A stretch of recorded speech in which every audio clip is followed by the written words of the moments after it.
Pernah nggak sih kamu ngerasa, udah kerja keras, lembur, kasih ide-ide brilian, tapi yang dapat promosi malah rekan kerja yang kelihatannya biasa-biasa aja, atau bahkan lebih banyak ngomong daripada kerja? Kamu pintar, kamu kompeten, tapi kok rasanya selalu kalah sama orang yang kita sebut licik?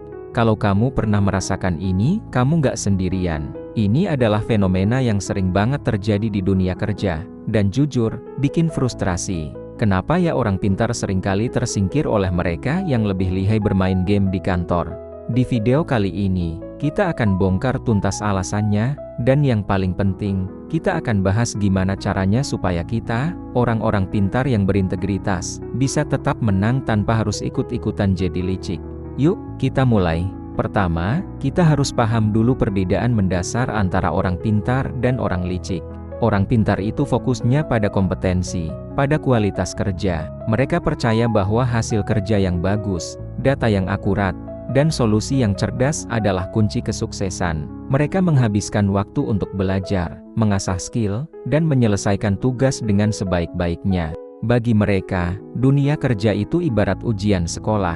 Siapa yang jawabannya paling benar, dia yang dapat nilai tertinggi. Nah, di sisi lain, orang licik melihat dunia kerja sebagai sebuah arena politik. Bagi mereka, yang terpenting bukan cuma apa yang kamu kerjakan, tapi siapa yang kamu kenal, siapa yang menyukaimu, dan bagaimana kamu dilihat oleh orang-orang penting, terutama atasan. Mereka lebih fokus pada membangun koneksi, mengelola citra, dan memastikan nama mereka selalu terdengar di telinga para pengambil keputusan. Mereka jago menjual diri, bahkan jika produk yang mereka jual, yaitu hasil kerjanya, nggak seberapa. Kesalahan pertama yang sering dilakukan orang pintar adalah mereka berpikir bahwa hasil kerja akan berbicara dengan sendirinya. Ini idealis, tapi sayangnya, nggak selalu realistis. Kamu bisa aja membuat laporan paling komprehensif sedunia, tapi kalau laporan itu hanya tergeletak di meja atasan tanpa pernah kamu presentasikan dengan baik, atau tanpa kamu ceritakan proses dan tantangan di baliknya, nilainya bisa jadi berkurang.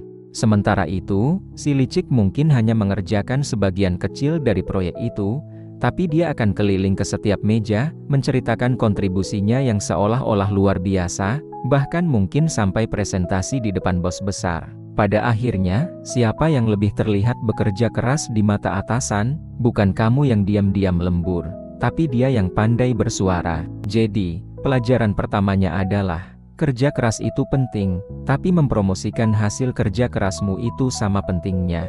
Alasan kedua, orang pintar seringkali menghindari politik kantor. Mereka menganggapnya kotor, membuang-buang waktu, dan gak produktif.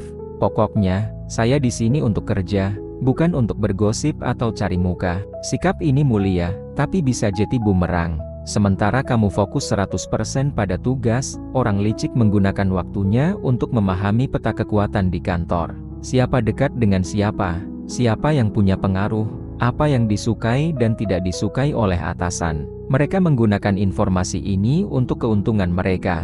Misalnya, mereka tahu atasan suka ide yang praktis dan hemat biaya, jadi mereka akan membingkai usulan mereka dengan narasi tersebut. Meskipun idenya mungkin kurang inovatif dibandingkan idemu, mereka nggak ragu untuk bermain di area abu-abu, sementara kamu tetap teguh di jalur hitam dan putih. Akibatnya, saat ada kesempatan promosi, mereka sudah punya aliansi dan dukungan, sedangkan kamu mungkin berdiri sendirian. Selanjutnya, mari kita bicara soal komunikasi. Orang pintar cenderung berkomunikasi dengan sangat logis, penuh data, dan detail. Ini bagus saat berbicara dengan sesama ahli, tapi bisa jadi kurang efektif saat berkomunikasi dengan orang dari departemen lain atau dengan atasan yang super sibuk.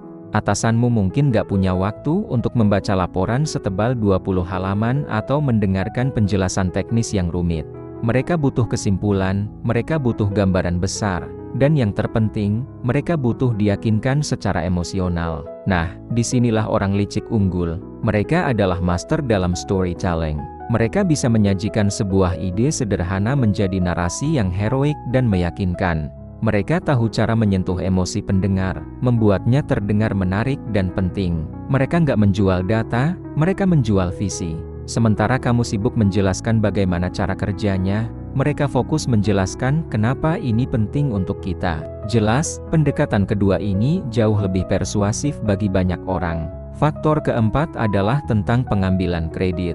Orang pintar seringkali terlalu rendah hati atau merasa nggak enak untuk menonjolkan kontribusinya, apalagi dalam kerja tim. Mereka berpikir, ya, kan ini hasil kerja bareng-bareng. Sementara itu, si licik nggak punya masalah sama sekali untuk mengklaim ide orang lain sebagai idenya, atau melebih-lebihkan perannya dalam sebuah proyek tim. Mereka akan jadi yang pertama lapor ke atasan saat ada kabar baik, dan memastikan nama mereka disebut paling awal dan paling sering. Saat terjadi kesalahan, mereka juga yang paling cepat mencari kambing hitam atau cuci tangan. Mereka paham betul pentingnya persepsi. Di dunia kerja, seringkali persepsi sama pentingnya dengan realita. Kalau kamu terus-menerus dipersepsikan sebagai kontributor utama, lama-lama orang akan percaya, terlepas dari kenyataan sebenarnya. Ini memang gak adil, tapi ini yang terjadi. Lalu, bagaimana solusinya? Apakah kita harus ikut-ikutan jadi licik? Tentu saja tidak. Kuncinya adalah menjadi pintar secara politis atau politically savvy, tanpa harus kehilangan integritas. Kamu tetap harus jadi yang paling kompeten, tapi kamu juga harus belajar cara bermain. Pertama, mulailah menjual hasil kerjamu. Ini bukan berarti sombong. Ini berarti mengkomunikasikan nilai dari apa yang kamu lakukan.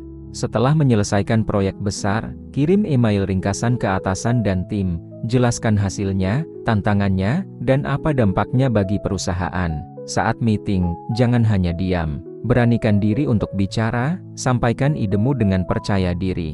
Anggap ini sebagai bagian dari pekerjaanmu, yaitu memastikan kerja kerasmu dilihat dan dihargai. Kedua, belajarlah membaca peta politik kantor, tapi gunakan untuk tujuan yang positif. Fahami siapa pengambil keputusan, apa prioritas mereka, dan bagaimana gaya komunikasi mereka. Gunakan informasi ini untuk menyajikan idemu dengan cara yang paling efektif. Misalnya, kalau atasanmu sangat visual, siapkan presentasi yang menarik.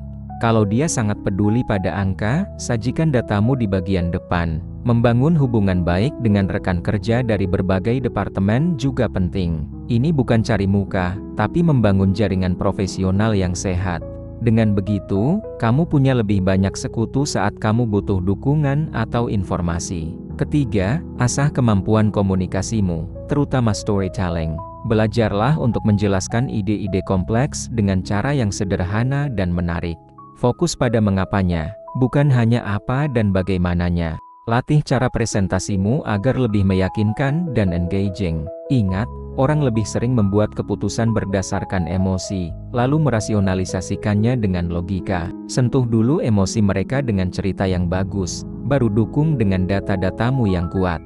Kombinasi ini akan membuatmu tak terkalahkan. Dan yang terakhir, belajarlah untuk melindungi idemu dan mengambil kredit yang memang menjadi hakmu. Saat bekerja dalam tim, pastikan kontribusimu tercatat dengan jelas, misalnya melalui email atau notilen rapat.